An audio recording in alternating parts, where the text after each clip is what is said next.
আসসালামু আলাইকুম। তো আমরা আলোচনা করতেছিলাম যে কালেক্টিভ নাউনের কালেক্টিভ নিয়ে আলোচনা করতেছিলাম। এর মধ্যে একটা কথা বলছিলাম যে কালেক্টিভের উপর আমরা গত ভিডিওতে বলেছিলাম যে কালেক্টিভ নাউনের উপরে ভার্বটি সিঙ্গুলার। তো আজকে একটু ব্যতিক্রম মানে কালেক্টিভ নাউনের উপরে ভার্বটা প্লুরাল হবে। এটা কখন হয়? কালেক্টিভ নাউনের উপরে ভার্বটা আমরা প্লুরালও ব্যবহার করতে পারি। এটা কোন সময়? যখন কালেক্টিভ নাউন, এখানে আমরা দিচ্ছি যে কালেক্টিভ নাউন কোনো কারণে ভাগ বা পৃথক হলে ভাগটি প্লুরাল হয়। কালেক্টিভ নাউনটা যদি কি হয়ে যায়, ভাগ হয়ে যায় কিংবা এটাকে পৃথক করা হয়, কোনো কারণে যদি এটা বিভক্ত হয়ে যায়, তাহলে এই কালেক্টিভ নাউনের পরে আমরা কি বসাবো? ভাগটি ডেফিনেটলি প্লুরাল বসাবো। এমনি কালেক্টিভ নাউনের পরে কি হয়? ভাগটি সিঙ্গুলার হয়, একবচন। তো এখানে উদাহরণ কি দিচ্ছি, the team war divided in their village. এদের টিম, এটা কিন্তু কালেক্টিভ নাউন। টিমটা কি? Definitely collective noun. আমরা বলছি the team is very attractive, the team is very splendid, very meritorious. এই যে ইজ দিলাম টিমের পরে, এক্ষেত্রে টিমটা কি? ডেফিনেটলি এখানে কালেক্টিভ নাউন, ভার্ব সিঙ্গুলার দিচ্ছি। কিন্তু কালেক্টিভ নাউন যদি কোনো কারণে ভার্ব বিভক্ত হয়ে যায়, দ্য টিম, দলটি, ওয়ার ডিভাইডেড, বিভক্ত হয়েছিল, ইন দেয়ার ভিলেজ, তাদের গ্রামে।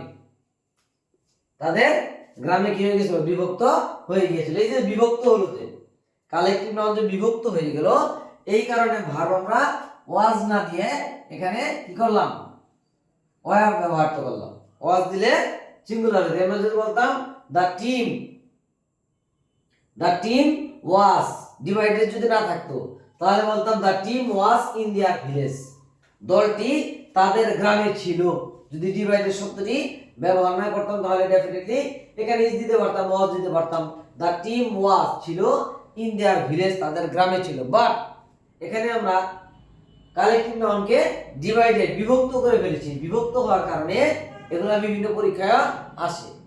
বিভক্ত হওয়ার কারণে আমরা তখন কালেক্টিভ নাউন উপরে ভার্বটাকে ডেফিনেটলি প্লুরাল ব্যবহার করতে হবে, বহুবচন ব্যবহার করতে হবে। এই জন্য ওয়াজ না, এখানে ওয়ার ব্যবহার করেছি। ওকে। তো আরেকটা নিয়ম আমরা এখানে করেছি কি,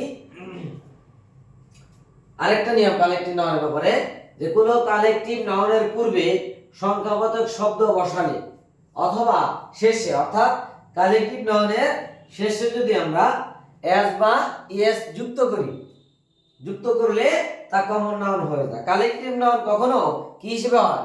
কমন নাউন হিসেবে ব্যবহৃত হয়। এটা কখন? যখন কালেক্টিভ নাউনের পূর্বে আমরা কোনো সংখ্যাবাচক শব্দ বসাবো কিংবা কালেক্টিভ নাউনের শেষে এস বা ইএস যুক্ত করব, তখন ওই কালেক্টিভ নাউনটা কি হয়ে যায়? কমন নাউন হয়ে যায়। যেমন টু গ্রুপস উইল গো দেয়ার। এই যে গ্রুপটা কি? Collective noun. কিন্তু এখানে এই যে টু, সংখ্যাবাচক একটা শব্দ বসাইছি, সংখ্যাবাচক শব্দ বসেছি। এখানে কিন্তু এই গ্রুপটাকে আমরা কালেক্টিভ নাউন বলতে পারবো না। এটা কি? Common noun. এটা একটি কমন নাউন। এটাকে আর কালেক্টিভ নাউন বলার সুযোগ নাই। আমরা গ্রুপ যদি এক্ষেত্রে বলি, অনেকেই বললে আমরা ডেফিনেটলি বলে ফেলবো, স্মার্টলি বলে ফেলবো, দা টু গ্রুপস উইল গো দেয়ার, দুটি দল সেখানে যাবে। তো এক্ষেত্রে আমরা এখানে যদি বলি গ্রুপটা কোন নাউন, তাহলে আমরা অনেকে ম্যাক্সিমাম বলবো যে এটাকে কালেক্টিভ নাউন। আসলে এটা কালেক্টিভ নাউন না। যখন এই কালেক্টিভ নাউনের পূর্বে একটি সংখ্যাবাচক শব্দ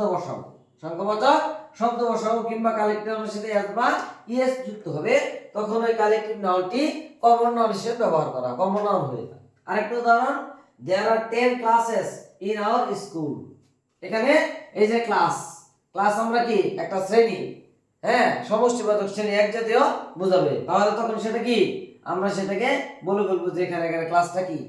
একটা কালেক্টিভ নাউন, সমষ্টি বোঝাচ্ছে না। যখন এই যে ইএস, ক্লাস, CLA এরপর ইএস যুক্ত করেছি, আমরা ইএসটা যুক্ত করেছি। এর আগে আরো কি আছে? সংখ্যাবাচক শব্দ 10 রয়েছে। সুতরাং এখানে আমরা ক্লাসকে কি? কালেক্টিভ নাউন বলতে পারবো না। এখানে ক্লাসটা কি? Common noun. এখানে কমন নাউন বা কমন নাউন, যেরকম বুঝলাম কমন নাউন। আর এমনি যদি বলি যে গ্রুপ কি, তাহলে কালেক্টর। আর কমন নাউন কি? যে এক জাতীয় সকলকে এবং প্রত্যেককে আলাদা আলাদা করে বোঝায়, এটা কমন নাউন। যেমন কলম, যদি বলি শুধু কলম, কলম বলতে যে কোনো প্রকার কলমকেই বোঝাবে। যদি বলি মোবাইল, এটাও কমন নাউন। তো ঠিক আছে, এটা আমরা চর্চা করব। পরবর্তী ক্লাস নিয়ে আমরা হাজির হব। আল্লাহ হাফেজ, সবাই ভালো থাকবেন। আসসালামু আলাইকুম।